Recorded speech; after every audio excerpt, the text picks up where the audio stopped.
What's up, Niners faithful? Johnny Dell here with the debut episode of Goal to Go, where the goal is to give you content on the go. We're doing more of a podcast format on this, and so it's something I'm wanting to add to the channel from time to time. Our first guest is a guy that I have known for a number of years on different forums, and he's one of the smartest cap guys I have ever met. Just smart 49ers fan, guy that knows the ins and outs of everything to do with the 49ers cap, and he's been making a different podcast tour recently. He was recently on Eric Crocker's show and a bunch of others, so he's a guy that really knows what he's talking about, so I hope you enjoy it. This is just us enjoying time as fans and talking about 49ers stuff, all things contracts, cap, and just about being a 49er fan. So hope you enjoy it. You're watching Johnny Dell's Football Academy.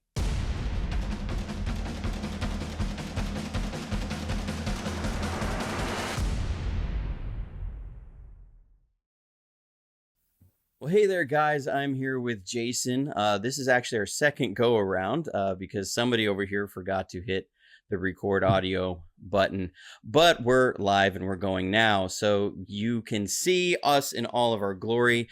I am seeing Jason for the first time. We've been interacting for years. We first met at 49erswebzone.com. He was the cap guru guy. I was one of the film guys there, and we've kind of spread our wings a little bit since then, but he is the guru that knows all things cap, all things salaries. And so introduce yourself a little bit, Jason. Where can people find you? A little bit of your presence online. Okay, you guys can find me on the 49ers web zone, AB81 rules, or go to 49erscap.com or Twitter at 49erscap. And so, tell us a little bit, why did you really get into the cap of all things? Why salary cap? I know it's something that I've appreciated your write-ups over the years and keeping us posted on all things cap and where we are, because especially from the time I grew up, I don't know about you, but I grew up during the cap hell years. And so, it's something that has been a curiosity for a while. But what was it about the salary cap that just really got you into it? I mean, I know why I got into the X's and O's, but why did you get into the salary cap? I just love the business side of sports. So it began back when I was in high school. This is going back 2000 to 2003. Graduated in 03. Thought it was a bit nerdy. Kept it in a book. Like a book that you would use for school, whatever they're called, notebooks. And I just thought it was nerdy. I would hide it from my mother because I thought I was being a geeky kid, and just thought, I don't know, it always attracted me to see how much this guy got, that guy got. What did we do with Debo? How much did Debo get? This and that. I just love. It really started out as a hobby and it's become a passion of mine. And I think it's like my niche, my one thing that I found that I'm good at, that I'm really good at.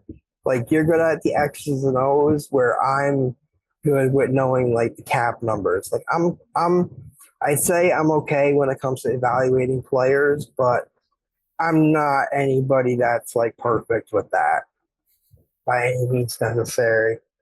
Like, I think one guy, like, I thought Trey Sherman did okay last week, and people are like, oh, no, he sucked, type of thing. So, Yeah, well, and so I mean, fans are gonna fan over different yep. players. I mean, and fans can be very polar. There's not a lot of guys are okay. It's either a guy's gonna really impress you and you love him, or he's dead to you and you want to move on. He's sitting there in somebody else's spot. For me, that guy was always Dante Johnson. He was the guy I would just face in the hands whenever I'd see him get on the field. It was like, because you knew there was a deep ball going his way. I mean, that it was just you knew. Mhm. Okay, there it is. The turd that won't flush is back on the field. Here we go. Yeah. You know, it was because it was like I would always sit there and go, what did they see in him? Because every time he'd come in the game, they would target him, you know. So, but some Yeah. fans would be like, "No, he's a solid veteran," and I'm like, "Just get rid of him." Like I was always ready to move on. Yeah. You know, so that was my guy. I think right now, Yeah. that guy has been Jimmy Garoppolo for a while. It's you're Yep. one or the other. You either Yep. there's some that You are love in them or middle, hate them. and I think people Some in in the between. middle. Yeah, Yep. there's some people in the middle. I see myself a little Jimmy of center. You know, I think he's a pretty good quarterback. That Yeah. he does a lot of things really well. He obviously does have a ceiling. He's you know, at this point we've seen he's not going to be Tom Brady. No.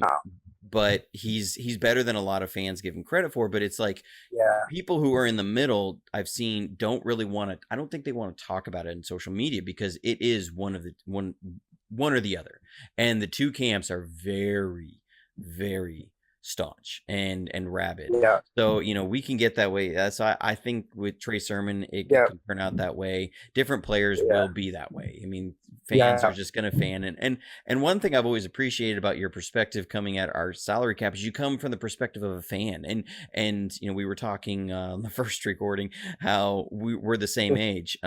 We both Yeah. graduated high school in 2003, and so I know for me a lot of my deep memory, like I remember the 90s 49ers because I was a kid, but I really Yeah. remember the early 2000s 49ers. You know, Yeah. that was the team. That's where mine. I was 16, 17, 18 through that time, and how we went from one extreme to the other so quickly. And it wasn't like, you know, like the 99 and 2000 years when there was just the rash of injuries that really just decimated the team. It was like we were a good competitive team. I remember that playoff win over the Giants was, you know, Yeah. epic. And then the next week Yeah. against Tampa Bay, we got down so bad in the first half. We're like, well, here we go again. We're going to do it again. And then it didn't. And they went on to win the Super Bowl. Yeah. But it was to then see the next year we were garbage. You know, they fired Mariucci, they traded Terrell Owens, they released Jeff Garcia, and it was like, and I actually went to a game that next year in Seattle. Oh boy. Okay, and not only did I just go to a game, I went to the game that was like the game that to me ended the dynasty years. Like the dynasty was over at that point. And what it was is we were shut out 38-0 in Seattle. I remember that game. It was the first time in 420 games that we had been shut out. We were shut up. It was the first time. I was actually at a bar that me and my dad used to go to, and I was watching that game by myself, and I remember, oh my God, 38-0. I was at the field wearing my jersey. I had a personalized jersey at the time, you know, because it was before I got this Frank Gore jersey, because Frank Gore wasn't even on the team. Right. And it was a 4XL jersey. Okay. So there was no hiding, because at the time you could only get a personalized jersey from the 49ers website, and the only size it came in was 4XL. Wow. Like, and I'm only 5'8". Okay. So just imagine me. I was like 5'8", $180, in a 4XL jersey. I stood out. At the time was Quest Field, but we had, and Julian Peterson had also just left to go to the Seahawks, and he just destroyed us that game. And it was so bad. It was so bad. Yeah, it was. And just, I remember sitting there. It was in the fourth quarter, just so depressed, because I was thinking, this is nothing like my 49ers. And I knew that we were going into a really dark time. And it was 6 seed, or 7 seasons after that point, or 6. I think it was 2004 was when that happened. I was in college at the time. But of how bad that was, and the journey that we went on as an organization there, and a lot of that too was the ramifications of dealing with cap hell. I mean, you remember that. I mean, Yeah. it was bad. For those of us who grew up in that time, cap hell, it's almost like we have PTSD. Yeah, we I do. know. There's been other guys on the web zone that anytime big contracts come up, they're like, well, we don't want to get overextended. We don't want to end up in a bad cap situation. And you always find out there are people that were rabid fans in the early 2000s, Yep. because they remember that so much. For fans who didn't Yeah. grow up during that era, or if you weren't with the team had like $20 million in dead cap money against a $70 million salary cap. It would be like having over $60 million in unusable cap space in today's game. I mean, Exactly. that's just, it's hard to wrap your mind. I mean, that's the kind of stuff that the Saints have been dealing with. Yep. And they're having to kick so much of that cap down the road. They're having to let Yep. players walk out.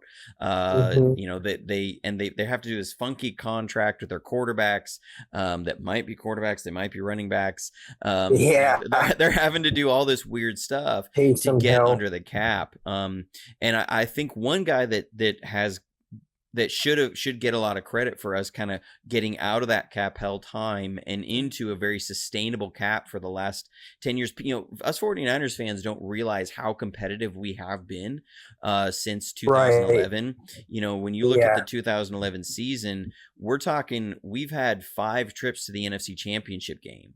Yep. There's no other team in the NFC that has had as many trips to the NFC Championship game since 2011. But we've also had 2 of the worst years, really 3, of the worst years, and then the injury years in between. It's been like we're almost like those fans about certain players. Our team is very bipolar, that we're either Yeah. really good or we suck. Yeah. There's like no in between. No, And there isn't. and it's hard, and I don't know if I prefer that, or if, because sometimes you can be the Packers where you're always really good but never great.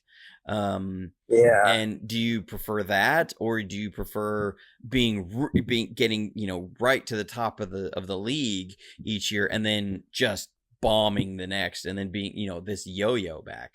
But one guy who I don't know has gotten enough credit, and fans I've seen talk about him was like he's a puppet master behind the scenes, Yeah. is Parag Marath. And so what is it that makes Parag so valuable? And everything I've seen is that he's viewed as a trendsetter around the league. What is it that makes him a trendsetter? And what's your view on Parag? Personally, Prague, I like him. I'm a big fan of him for what he's done. He is a trendsetter. The way he structures contracts, it's just amazing to look at it. He does such a great job. He does it where he protects the team, and because we don't want to go into cap hell again. We all know, for people like you and me that dealt with that era, we don't want to be there again. It's just simple as that. So, my view, I like him. He gets a bad rap. Yes, we've seen George Kittle and Fred Warner say there is lowballing when he's at the table, but they get the job done in the end. So, people being ridiculous and just like going crazy that, oh my God, we're going to lose this guy and that guy because we're cheap and we're not, we're lowballing. It's like, it's the initial offer, cool down, we'll get the guy signed. And it's like with Debo, we got him signed. Yeah. I mean, because you never want a player to agree to a contract too quickly, because that usually means you Yeah. avoid. It was like I sold my old truck to get a different one when the market was just taking off. It was about a year and a half ago. I didn't realize how big the truck market was going to be, and I put a price out there that was what KBB said, and by the next morning, within 2.5 hours, I had a full price offer after a test drive. And by the next morning had 40 people message me. And I'm in a small area, okay? I live in a small county in Alabama.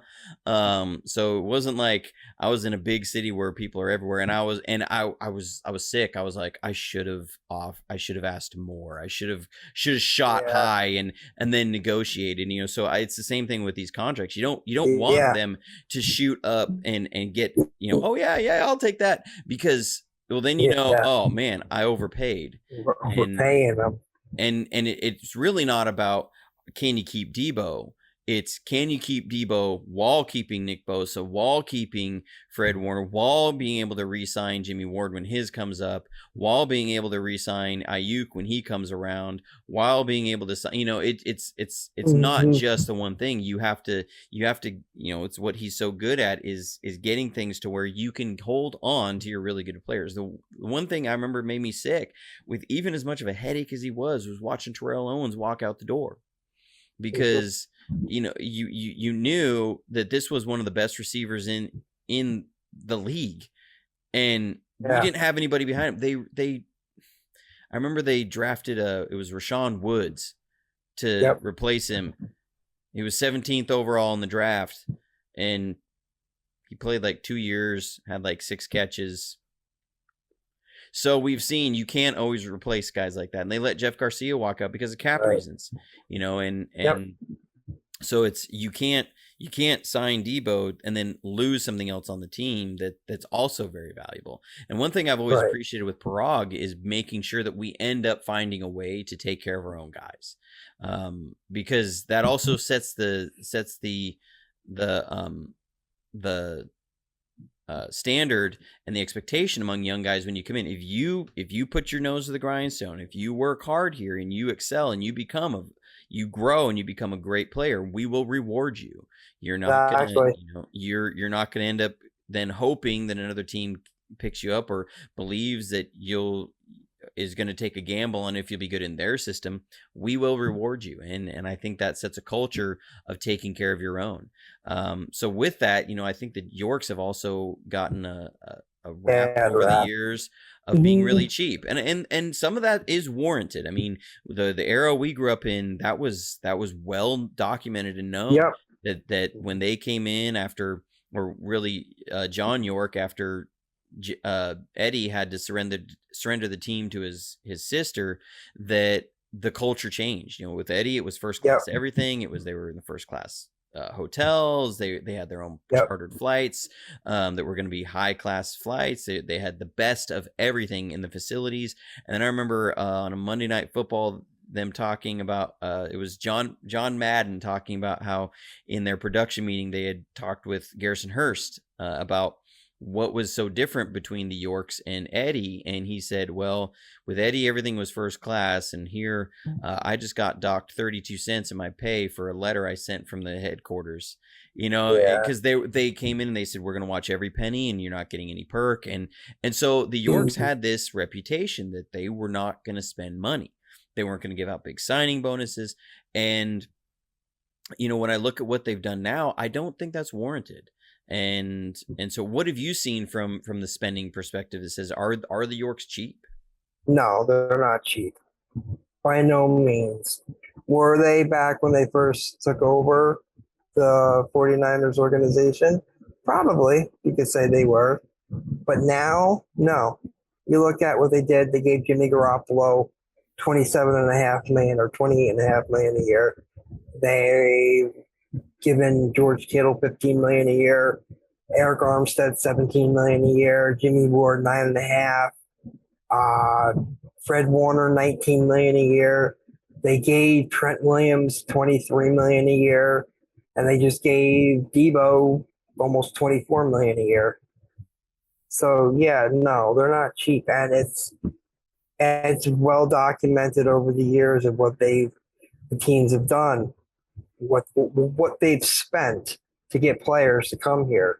Mm-hmm. So are they cheap? No, not at all. Yeah, for me, it was, I had a hard time with that for a long time. I remember, I want to say it was 2013 or 14, and we were still trying to get over that hump. And feeling frustrated, like, why weren't we making a bigger splash? Is it that Jed York just isn't wanting to put out the money? But it was really seeing what he was willing to do through the Jim Tomsula and Chip Kelly years Mm-hmm. of moving on from those guys and Yep. eating those salaries, because it was no little bit of money. I want to say Yep. between the 2 years of all the years of contracts, I want to say it was like 38, $39 million. So I want to say Jim Yeah. Tomsula's was 15 million they ate, and then Chip Kelly was 24 million they ate. That they were eating a lot of money to fire and move on from coaches, and it was all for Jed to own up to the mistake of hiring Chip Kelly under the guidance of Trent Baalke and saying we're moving on, because Yep. we also don't even know what was paid out to Trent Baalke in his firing, because Yeah, we have no idea. and so we don't know how many millions of dollars they were willing to just throw out the window to say we're going to do a reboot. We made a mistake and we're doing a course correction. And when that Yeah. happened, to me, that said, okay, it's not about penny pinching anymore. It's about the winning is more important than any bit of money. Exactly. Yep. With me, with Jed, as soon as he decided, like, you said, fired, he fired 3 people. I mean, 4 people, really. Harbaugh, in the end, it was the right choice because he was a hard ass. But Chip Kelly, Jim Tomsula, and Trent Baalke. They got rid of all those guys, all 3 of them, because they just weren't worth the money. And Trent just, if anybody was cheap, it was Trent Baalke. Mm-hmm. He admitted he had the right to spend money and chose not to.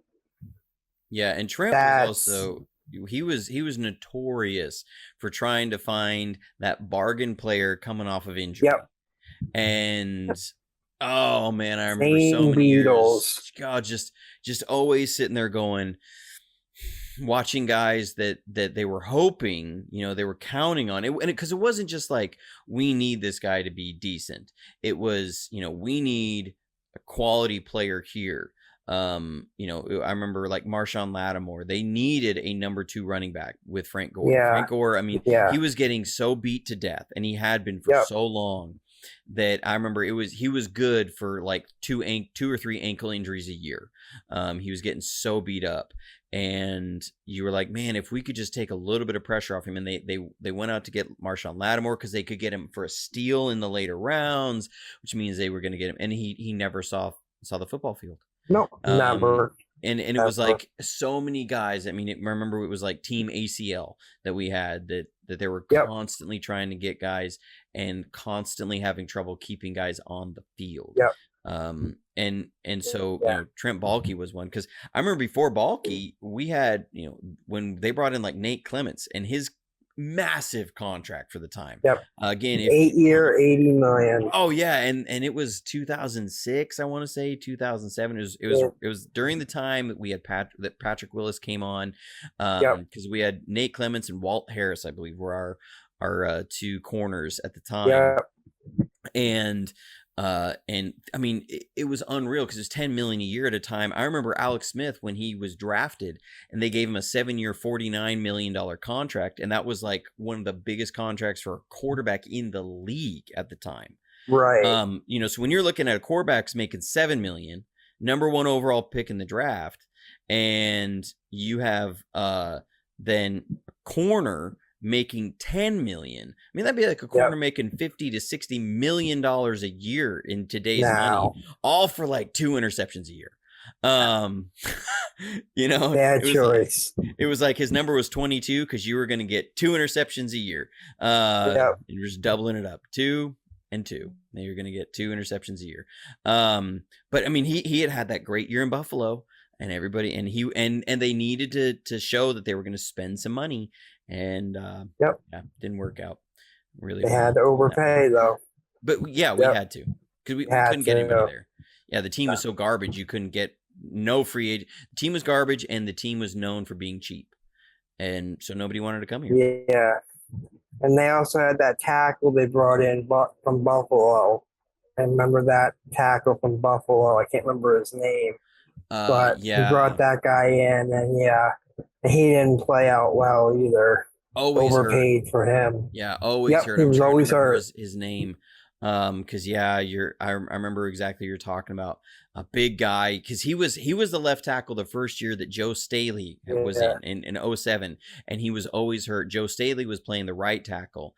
And yeah, it was because he was always hurt, they ended up moving Joe to left tackle in his second year, and then he had the phenomenal career he did. But most people don't remember that Joe Staley nah, started out as a right tackle, yep. because gosh, it's gonna drive me nuts. His name, Jonas Jennings. Jonas Jennings. Yes, That I mean was the he guy. was so talented, but I remember he kept getting shoulder injuries. Yep. He Um, just couldn't stay healthy. yeah, I remember it was just year after year after year, just could not stay healthy. It was kind of like Jeremy Newberry. That guy could not keep his ankles together. I remember it was Yeah. high ankle sprain after high ankle sprain for that poor guy. But he was a phenomenal center, but just you couldn't keep him healthy. I remember Ahmad Yeah. Plummer had the same issues. He Yeah. had a couple great years for us at corner, but just couldn't stay healthy. Um, so I'm move on a little bit. Talk about what is a void year. I think that some fans, there may be some misconception out there how they're used, Yep. why they're used, and how when it comes to the end of a contract, that works. So talk us through a little bit what a void year is. An avoidable year is basically a dummy year. That's all it is. The player is not going to see that year unless they come to a new agreement on a new contract. It's used for salary cap purposes to spread the signing bonus or option bonus, which Debo got for next year, over 5 years. And the downfall of it is it leaves dead money in the year that it will void. The first year that it voids. So for Debo, it voids after 2025. So the 2026 season, he has like 8.5 million in dead money already that he'll have. But they sign him to an extension that'll just go over the entire like the prorated amount will go on to the new contract years, and still the same amount that like the 8.493 or whatever it is, it'll just whatever is was owed was like prorated for that year, it'll still keep going forward as however many years that the contract is for. So if he signs a new contract, if I'm understanding you right, then it would be 8.49 million prorated over the length of his new contract. It would be, I'm not sure the exact amount, but whatever was the prorated portion for that year, what it would be, that would be what it is.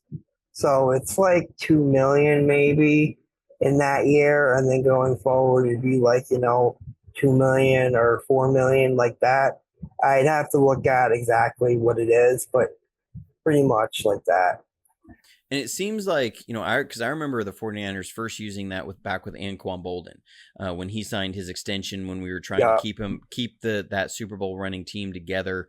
I think it was 2014 or 2000. I think it was 2014 when he re-signed that extension, because it was essentially a 2-year extension, but they added 3 or 4 void years onto it so that they could Yep. fit him under the cap, because we were up against the salary cap those years.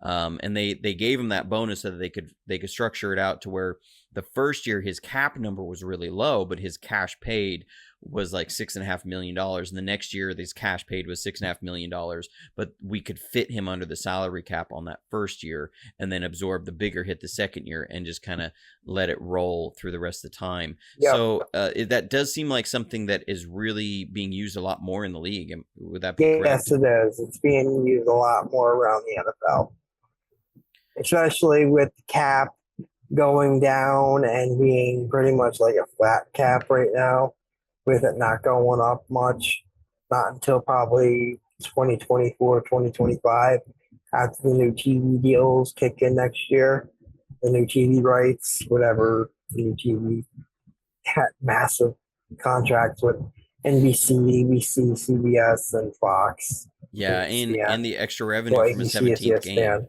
Yeah, I mean, Yep, 17th game is big to have so that extra revenue. with that, my opinion is, I think we need to get Nick Bosa's extension done before that cap goes up and before they Yep. know, because some fans act like just pay this player whatever, he's worth it. But Yeah. there is market values that are set, and they're Yeah, set by the rest of exactly. the league, because it's what is the league willing to pay, and it's for players that are commensurate to other players, right? That it's going to be, you're stacked up against another player. Nick Bosa is going to sit there, just like it was Trent Williams wanted his contract to be comparative to David Bakhtiari's contract, right? That he was Right, looking to be right, just paid just a little bit more than Bakhtiari, because right. in his Yep, view, he's saying, I'm the best left tackle in the league. He's number two, and right. the data should show that. And so I need to be paid as number one. And Yep. so it needs to be more than Bakhtiari. And I think that was the thing, right? It was like $1 million over 6 years more. I mean, It it was just was barely more. it was $10,000 more Yeah, a year. so small. I mean, it That was was like, but crazy. he had to be paid But more hey, than Bakhtiari, yep, yep, because he said, I'm just that much better than Bakhtiari, yep. and worth it. And so, when it's really structured also in percentage of the cap. Am I right?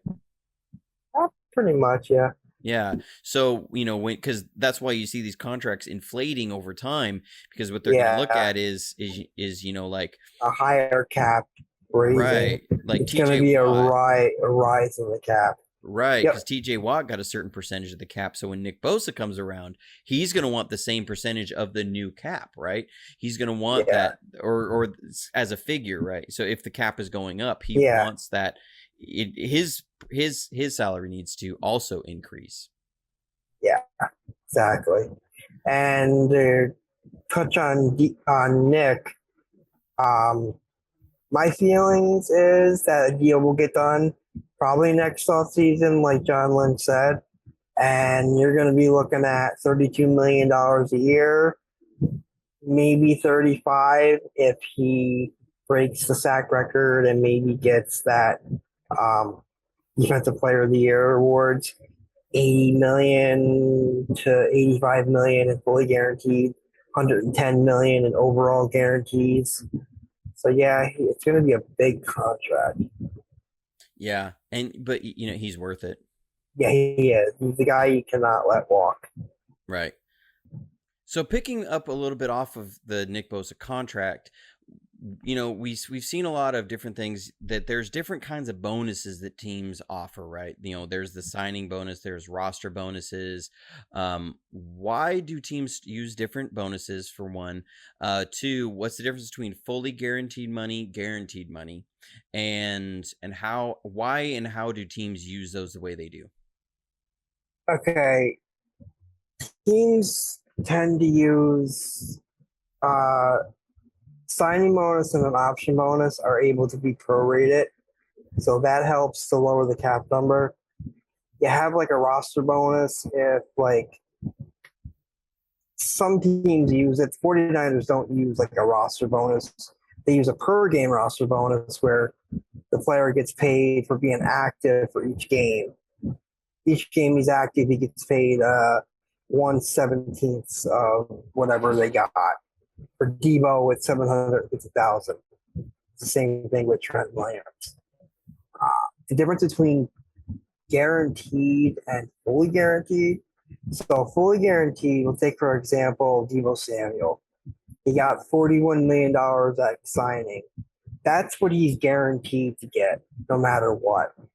He's guaranteed that through his $24.035 million signing bonus, a $9.215 million option bonus, his $965,000 base salary this year, next year's base salary of $1.08 million, and then $4.555 million of his 2024 base salary.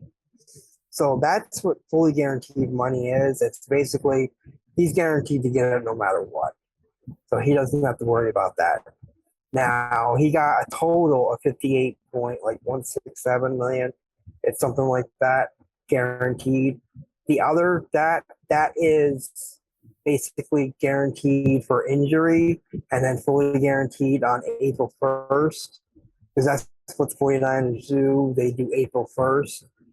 But what they did when they started with George Kittle and then Fred Warner, Trent Williams, and now Deebo Samuel is they've done it so the remainder of Deebo's 2024 base salary, which is the remainder of 16.417 million, that becomes guaranteed not on April 1st, 2024, but April 1st, 2023. They've been Okay. doing that.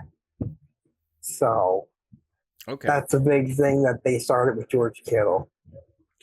And so also one thing that I've seen is things like likely to be earned incentives and incentives. Yep. How do those work, and how does that work for the cap specifically? Because that's something that I don't know if a lot of fans always realize that are usually in contracts when there's because they'll be, yeah, it'll be an incentive laden contract. What Yeah. does that mean? What does it mean as far as what it means for the cap when it's likely to be earned versus just an incentive that's out there?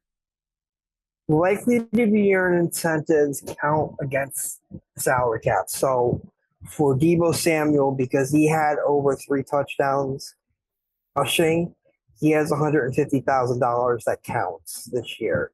And going forward, if he say for some reason he doesn't get the 3 touchdowns, the 49ers get credited back that 150 next year. Now, with likely non-likely to be earned incentives, basically, for take example again, Debo, if he gets 380 rushing yards, he gets $650,000 for doing that in incentives. So when people say an incentive laden contract, yeah, it's great to do it, but usually you're going to do it with players that you realize are not going to likely attain that. Where Debo, you're pretty sure he's going to get that money because the way they're going to use him, the way he plays, just the player he is, he's going to Right. get 380 rushing yards, 3 or more rushing touchdowns. He could get 3 or more rushing touchdowns in 1 game or 2 games. Yeah, he's a different kind of a beast out there. And I'm Yeah, he sure, is. as him as a player, he's wanting to be recognized for that. He's Yep. wanting to be, if I'm going to be doing this, because, like we talked about with Nick Bosa, guys are paid comparative to other players.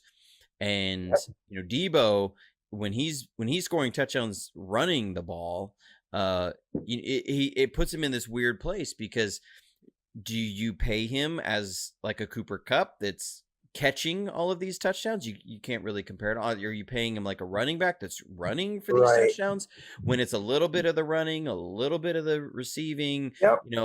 but you put them together and it's an incredible amount of production.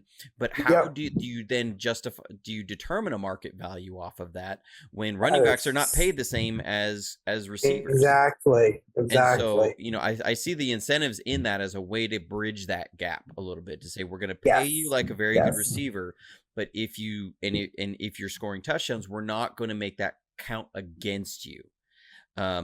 Because that's where I think, and we don't know all the ins and outs of why the frustration was there.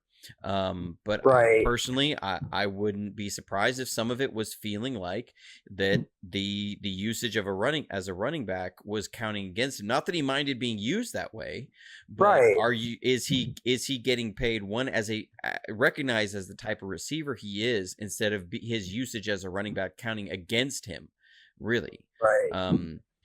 Personally, that's where I think the tension was, but I'm not an insider. I don't know. Yeah, That's I don't that's know just me, either. looking in from the outside. Um, so what is the how does it work then if say, you give an incentive to a player that's not likely to be earned. They earn that incentive. Does that count against the next year's cap? If the player is under contract for the next year, yes, it will. And if the player earns it, the year that they earn it, basically, each team will get an adjustment of their salary cap. So bonuses earned and not earned. So say Devo does get 380 rushing yards, that's 650. They'll basically have $650,000 less to spend next year. Okay. It'll basically go as an adjustment, but more than likely they'll get a good amount of money anyway because they're always one of the top teams that gets extra adjustments, which I consider them credits. Basically, you credited money back. So Yeah. that's basically what would happen. And as we're expecting the team to move on from Garoppolo, we know they're not having him practice. He's not going to be on the team week one. No, he's not. Either it's going to be a trade or release. And that's just the facts of it is. No matter what your opinion on Jimmy Garoppolo is, I've considered myself always a little bit a Jimmy of center, right? That I think he's a pretty good quarterback, and he's his quick release saved our rear ends a lot throughout the years with some of the lack of pass blocking abilities we've had on the team over the years. But there is a ceiling there. We know he's not going to be Tom Brady. I think he's very polarizing among fans. It seems to be anybody in the middle is just quiet, because if you say something. Yeah, Garoppolo's pretty good, but he's not great. You're going to get hounded by one side. And you're also going to get hammered by the other. Had that. Yep. Yeah. Exactly. And they've been kind of holding that card of we'll accept Jimmy Garoppolo's bill, if we have to, and all this stuff. We're not just going to let a good player walk. But I think it also becomes, at what point are you is your bluff really not going to be counted out? Because I think the rest of the league's looking at it. Because as you can testify, that cap rollover is a big deal now. We used to not have that, and so it's not just losing money this year; it's losing that rollover that you'll get from the free cap for Garoppolo next year. So that impacts the free agents that you're going to be signing this year. It impacts what free agents you're going to be pulling in 2023 next year.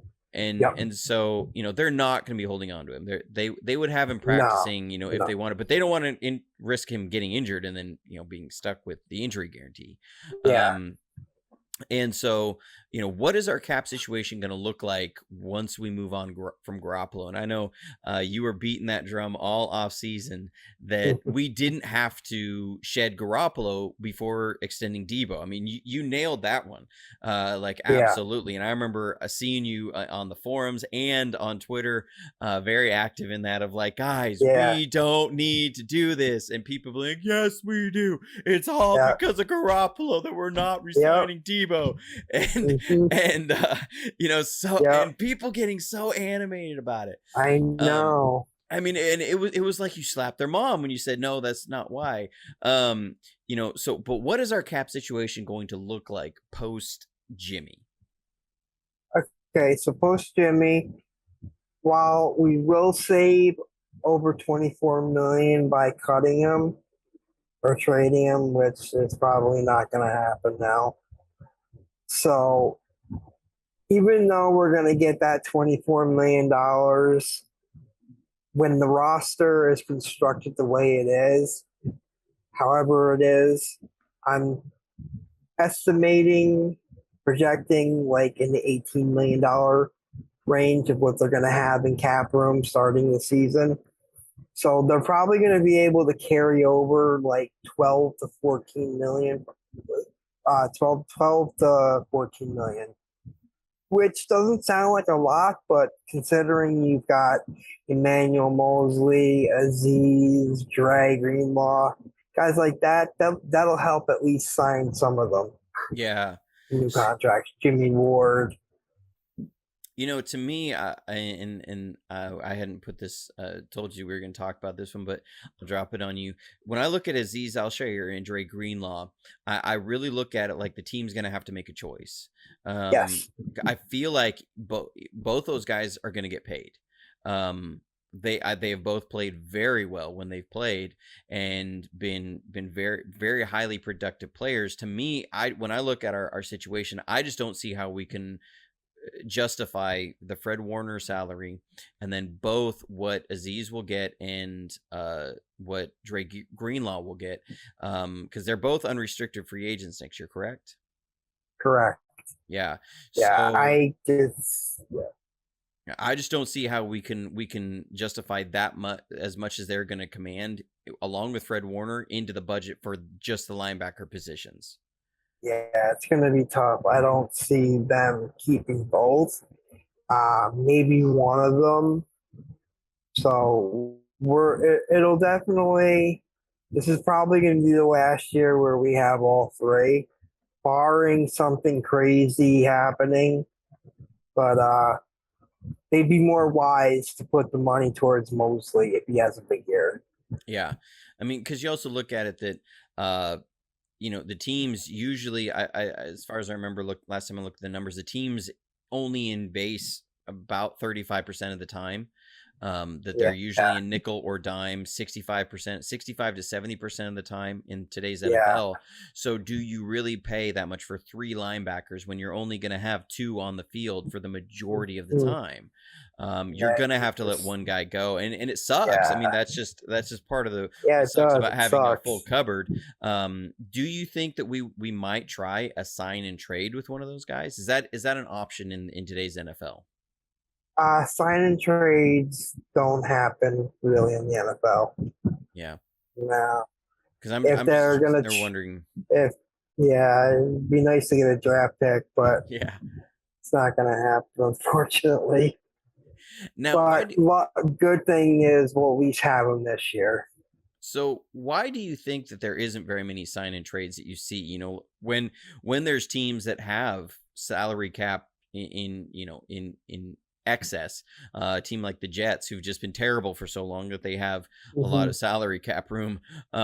Why do you not see teams do that? Do you think that maybe can, if they're not going to keep a guy, eat some of that salary to then offload and gain a draft pick? Because what we have seen is that sometimes Yeah. draft picks are what fuel the team. Do you think it's Hmm. because it's just the value's usually not there, or why do you think we don't see that in the NFL? I think it's part the value's not there, and the team realizing that hey, we can just sign them outright and not give up anything except for money to the player. We don't have to give anything. We don't have to give a draft pick to whoever you know. I'm just wondering, We don't. like if a team like the Jets, for example, were to sign a guy, give him a hefty signing bonus, and they're taking on that Yeah. cap number to then almost buy a draft pick from another Yeah. team. I'm just wondering, do you think the NFL would really balk at that stuff because they don't want to turn into that? Um, I don't I'm just think wondering if they that could want be to a turn thing. into like the NBA. I don't think they want to turn into like the NBA. They have a nice way that they're going with how signings happen and trades. I don't see I can't remember any time where we saw a sign and trade. The closest we've seen was Brock Osweiler being traded for a second round Yeah, pick. That's yeah. the only thing I can think of, and that's just Well, they traded him and gave up a pick. yes, gave him a pick to get Like they weren't getting a second round pick for him. They were now. they were paying a pick to offload his salary. Yep, That's what I remember they were doing doing that. an NBA trade. Yeah. Um, Everybody, yeah, and I remember it. everybody, everybody associated it with the NBA, basically being Yeah. just like an NBA trade. I remember there was it caused a lot of dust. Like a lot of teams were like, no, we don't want to go down this rabbit hole. Yeah, Because it almost feels like, I think teams, especially teams like ours, that have been through cap hell, Yeah. a team has had to suffer through eating big contracts of guys that don't work out in one way Mhm. or the other. Like I know as a fan, I'm looking at them going, no, that was your mistake. You need to eat Yeah. that salary. There, you should have an out to get that salary so that you're in a better cap situation. No, you got to suffer through that. Yeah. We had to, you need to. I think that's why NFL fans, just personally, because you've seen so many teams over the years end up in that position. There's no sympathy. There's no, yeah, Nah, let's allow teams to kind of buy their way out of trouble. exactly. It becomes no, you have to earn it like everybody else Yeah. did. You're You gonna have have to to earn it. suck it up and eat that salary. Yep. Because it's just gonna be what it is. So do you think when it comes to like Ayuk's extension, do you see with what you kind of feel might be his market value? I know this year is going to be a big year for him in determining Yeah.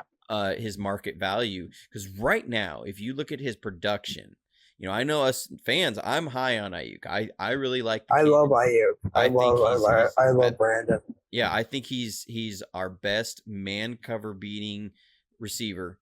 Yeah. He's not going to be what we brought in like Danny Gray for, which is that take the top off the defense guy. I Right. know that's Right. been a lot of fans' hope, was that he would be the explosive over the top guy, but he is our man cover beating guy. I mean, if Yeah. you're looking for him, like I love Debo, but Debo is not always great at beating just one-on-one man coverage against good corners. Right. You see him Right. absolutely roast some decent corners. Oh yeah. But when it comes to like if he's matched up on Jalen Ramsey, for example, Debo's going to be covered most times. Yeah. Yeah. He's not. Mainly because he doesn't have the top end speed as far as burst off the line Yeah.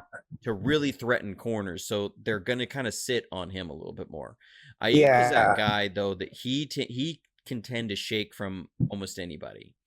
And so I think Yeah. this year will be really big for him because talent wise, he should be a pretty highly paid receiver. Production Oh wise, yeah. when you look at Yes. his career to this point, he's not going to be a highly paid receiver. So do you think that we'll pick up his 5th-year option? Because once they pick up that 5th-year option, he's going to be highly paid as a receiver that year. Yep. Do we extend him? Do you think it would be a good idea for the team to try and extend him before then? Or do you think it should be a wait and see approach? Um. Right now, he's not eligible for a contract, so Right. the wait and see approach for this year is what I would do. And then if he has a big year next year, I pick up the 5th-year option and then I try to get a deal done. And no matter what, I pick up the 5th-year option because that guarantees that you at least have him for 2024. At least you have Debo and Ayuk through 2024.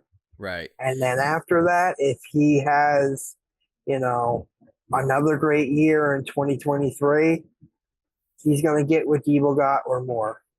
And I don't think Debo's going to have a problem with that. I think they seem to be very close. And I think the 49ers will pay Ayuk the money that it'll take to keep him. Yeah. I mean, we've seen they will take care of their own. I remember Marquise Goodwin had that really good end of the season when Jimmy Garoppolo came in 2017. Yep. I mean, because he was a receiver up until that point, and then Jimmy Yeah. Garoppolo came in, and it was like he was 100 yards a game, and they gave him a raise that offseason. I think it was a tune of $4 million, and then he couldn't stay healthy, and that's what I'm personally excited about Danny Gray, because he brings a speed element that we have not seen on this team since Goodwin. A long time.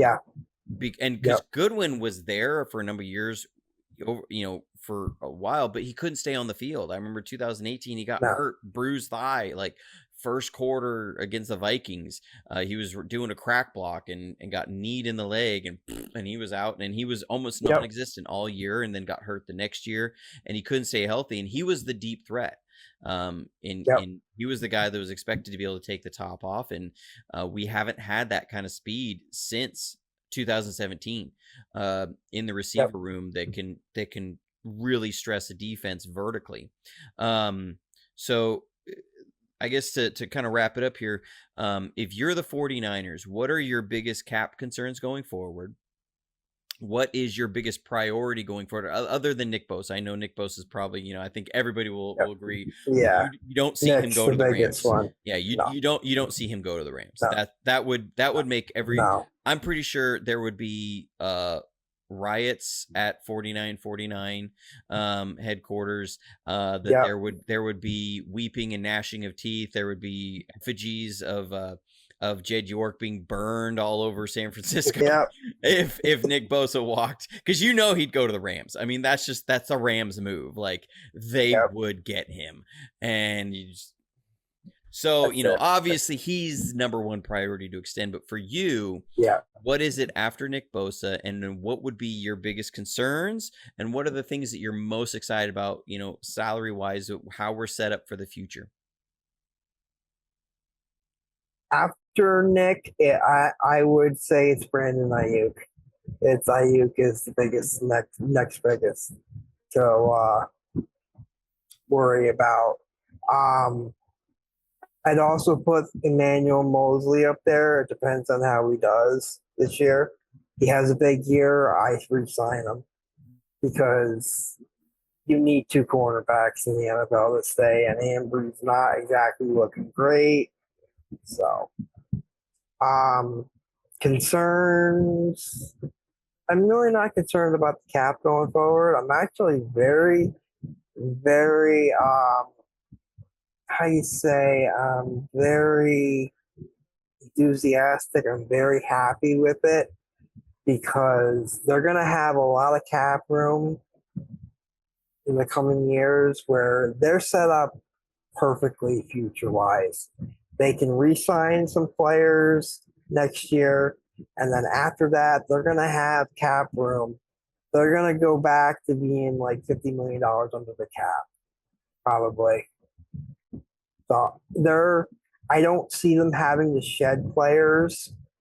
I think the more players that play well, you're going to see, like, say, Eric Armstead, he's playing well, he'll get extended. Debo, he'll get extended.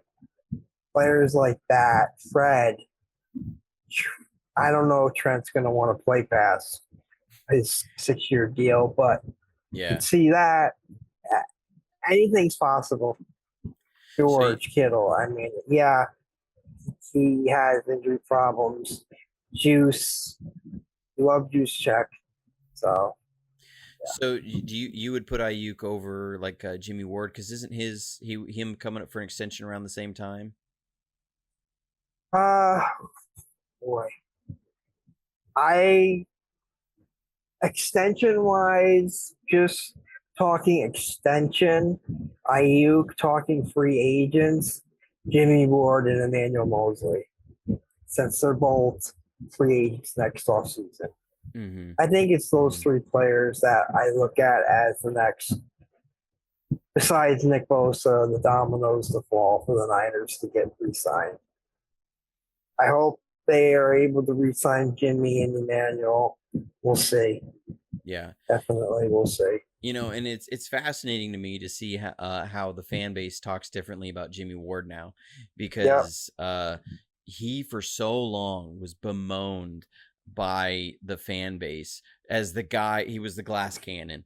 He could not stay healthy for so long. It was every year he spent almost the whole season in the trainer's room because he was injured, and because fans would always say, I like Jimmy Ward, he's a talented player, but he can't stay healthy.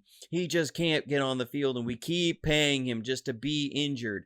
And the same thing with Eric Armstead. I mean, I remember those were bulky picks, and people hated bulky because we needed that help so badly, and they were injured, and they got that label of injury prone. And personally, I'm almost starting to feel like any player that comes to the 49ers is going to end up with the label of injury prone over the last 10 years really Yeah, of yeah, injuries we've had. yeah, It's like, well, I yeah. don't know if it's the players. I'm pretty sure there's some sort of weird thing going on with our Voodoo or strength and conditioning something. staff. Yeah, there's something. Like, it doesn't Yeah, make any sense. At some yeah, point you say, well, things have to return to the mean, but it's not happening. But they were seen. I yeah. mean, I remember when Lynch and Shanahan came and they re-signed Jimmy Ward because he was a free agent that year, and they re-signed him to a 1-year deal. It was like $5 million, and fans freaked out Oh, on they them. were I pissed was one off. of them. I'll be honest. I'll wear that. I was shocked. Why? You're spending $5 million on a guy that's going to be in the training room the whole time. And sure And then enough, he those gets injured. OTAs, yeah, he broke his collarbone.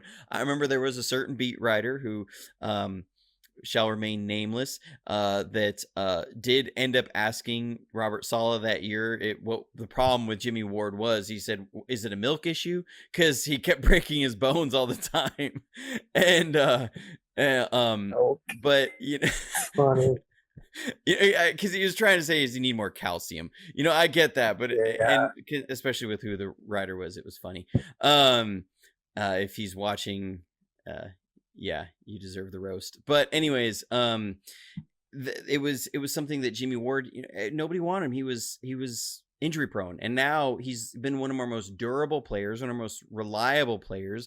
This year Yeah. made it onto the NFL's top 100, and Yeah. the guy that we're sitting here going, Deservingly you so. you can't replace, and you can't let walk out the door. So it's fascinating to see how the attitudes on players can change over time and Yeah. priorities. Because like you say, to me, I would put Jimmy Ward up at a different tier than Emmanuel Mosley. Emmanuel Mosley to me is a Yeah. is a decent player. He's good, not great. He's a good zone player. He's not a great man coverage guy. That's why we brought in a Charvarius Ward, right? Is to have a guy that can Yeah. line up and take 1-on-1 versus the other team's best receiver. Richard Sherman, when we got him, was a guy that you wanted to be that, but he was dealing with so many injuries, to coming off, that he just didn't have the burst to stick with the top receivers, and we paid for it Hmm. in the playoffs. That's not a slight Yeah. on Sherman, because I mean he's had one of the greatest careers of any cornerback Oh, ever, yeah. but at Yeah. that point in his career, he was not who he was when he was 26, right? So Nah, he wasn't. we He have was never had broken that. down, basically. Yeah, and he was always nursing some injury. Yeah. Again, he you just come to the 49ers and you get injured. But Jimmy Ward to me is that guy that when I look at our secondary, I say he's inexpendable. You I agree. you need to have him. We could manage to replace Mosley, in my opinion. Now again, Thomas has not looked like what he did last year. He's kind of Yeah. reminded me of what happened with it's totally blanking on his name. The corner, it was a third-round pick out of Washington. Totally blanking on it. We just let him walk. I'm blanking. But anyways, Oh, Witherspoon. yes, with Witherspoon, he's kind of Yeah. reminding me of that. That there's some ups and downs in there. Because Yeah. Thomas showed some really, really good flashes at the Yeah. end of last year, and he was a guy I was really high on. Of like, okay, if he Yeah. continues trending, then it'd be good. But like you said, he hasn't looked so great so far. Yeah. But we're gonna have to wait and see. Just exactly. I gotta Yeah, wait and see on him, but I'm yeah. hoping. I'm still high on him, so hopefully he can come through. And personally, I think the team. I mean, it would be the best thing for the team if either Ambry or Diamador Lenore are able to ascend. Lenore looked good, really good week 1 against Yeah, in the first 2 weeks. Lions. Yeah. And then all of a sudden, the Packers game came out and it was not so great. I was at that game. Oh, dude. Oh, Yep. that's rough. I mean, there was a reason they ended up grabbing Josh Norman off the street and had him playing over Lenore. And Norman was the guy who was good for 2 PIs a game, and big ones, and not like 10-yarders, like 40-yarders. Yep. Like he was just good for it. Now somehow he turned into the second coming of Peanut Tillman, with his ability to Yeah. punch I the don't know ball out how and cause that. a fumble. Never been that way before in his career, and all of a sudden it was like, Nope. what is this Peanut Tillman out there again? Um, but you know, to me, I think my biggest priority coming out after Nick Bosa is Jimmy Ward. You don't let him walk out the door, because he's your Swiss Army knife. He's your guy that when he's the X factor that we have on defense, that when the other team is trying to cause matchup problems, he's the guy that you solve those problems with. He's the problem solver Yep. on defense. So that's where I'm at. I don't know, you know, I think he's going to expect a big payday next, you know, Yeah. when his extension comes around. So it'll be interesting to see how we navigate that, and Nick Bosa, and you have IU coming down the pipeline. Well, it's not immediate, it's coming, and you have Dre Greenlaw and Aziz Al-Shir. You know, these are guys that Hmm. are gonna need to be paid.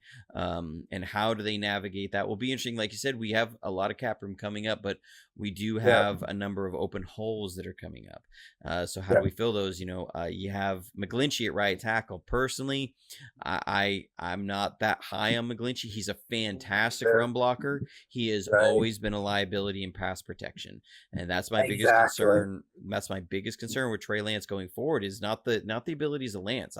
Everything is trending in the right direction for Lance. There's going to be ups and downs. It's going to be that way. Yeah. But can we give him protection, or is it or it's going to it'll get really bad for him real quick if he's not getting protection, because the expectation from the fan base is really high, and Yeah. we are not nice to quarterbacks in San Francisco. I mean, people only allow excuses for so long in San Francisco before they start saying it's time for you to kick rocks. I mean, Yep. it's happened to every quarterback that has gotten us real close and never done it. That fans turn on them pretty quick. But well, Jason, thank you so much for coming on. Any last parting words for the Johnny Dells? Just Johnny, I thank you so much for having me on. Man, I So appreciate you much. coming on so much and illuminating the fan base on more of our cap stuff. Keep doing what you're doing. You're doing some great Will work. do. If you Thank do you. I not follow him appreciate on it. Twitter, you need to follow this guy. If you're ever wondering what is you know, certain things about, can we sign this player, what's our outlook's going to be like going forward, anything cap related, he is your man. And so follow him on Twitter and tweet at him. He'll respond. I've seen him do it. He's a Hmm. friendly guy, and he's not gonna treat you like you're an idiot for asking anything. So Oh, you know, he's a good guy. We've I been follow we've back everybody that I can possibly follow back. Yeah, he'll give Some you a people I follow back. can't because they're private. Well, If they're yeah. private, then I understand. Yeah. You know, but we've known each other online for years. Hmm. Gosh, I want to say for at least 12 years now. Yeah. So you know, it's been great for me to see him here and have this Yeah. sort of interaction. But thank you so much for coming on, and we will be definitely following you online. And so, faithful as always, stay safe, stay healthy, and go Nice. Niners. Have a good one.